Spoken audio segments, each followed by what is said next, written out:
Сәлем достар, біз бүгін өте дәмді, жұмсақ болып пісетін булочка жасайтын боламыз. Ингредиенттің көлемін видеоның астына жазып өтетін боламын. Ең бірінші аппарасын жасап аламын. Менде барлығы 200 мг сүт, соны жартысына жасайтын боламын.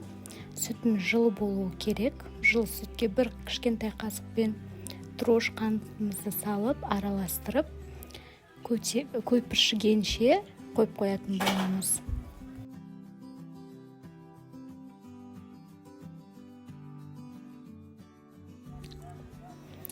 Начинкасын дайындай беретін боламыз.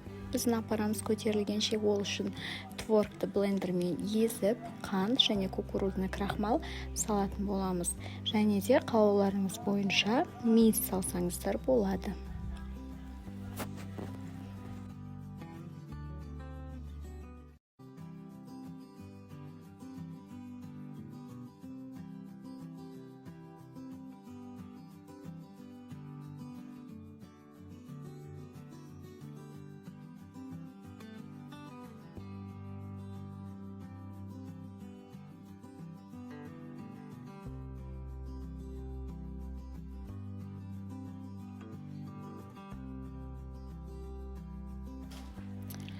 Енді міне біздің аппарамыз көпіршіді, беті міндетті түрде көпіршу керек, дрожжымыз свежий болсын, әйтпесе булочкамыз дұрыс шықпайды.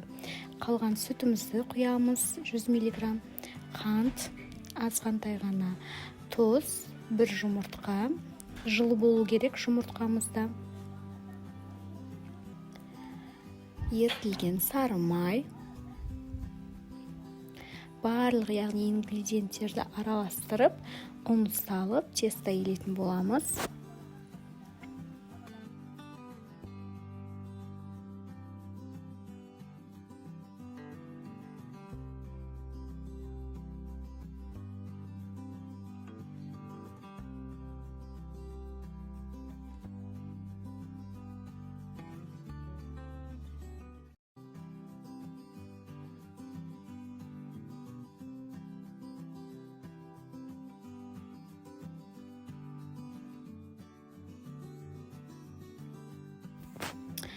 Міне тестамызды елеп, бетін жауып, 1 сағатқа көтерілгенше қойып қоясыздар жылы жерге. Тестамыз көтерілді. Енді оны 7 бөлікке бөлетін боламыз. 6-уына начинка саламыз, біреуі ортасында тұрады.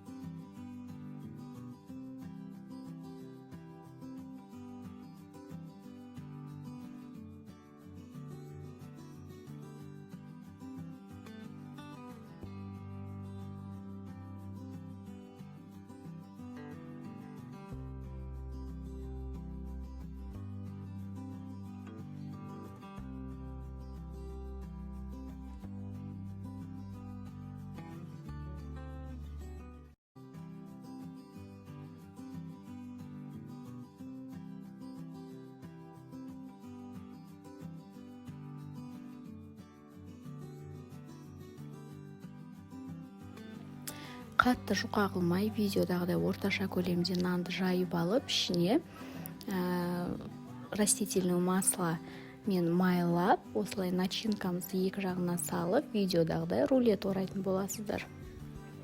Видеода көрсетілген мінекей барлық бөліктерді осылайнан орап шығатын боласыздар.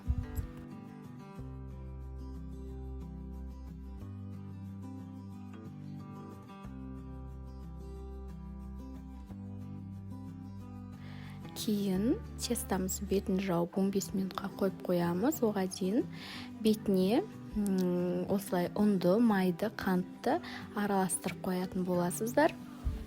Және 15 минуттан кейін нанымыздың бетіне жұмыртқаның сарысын жағамыз.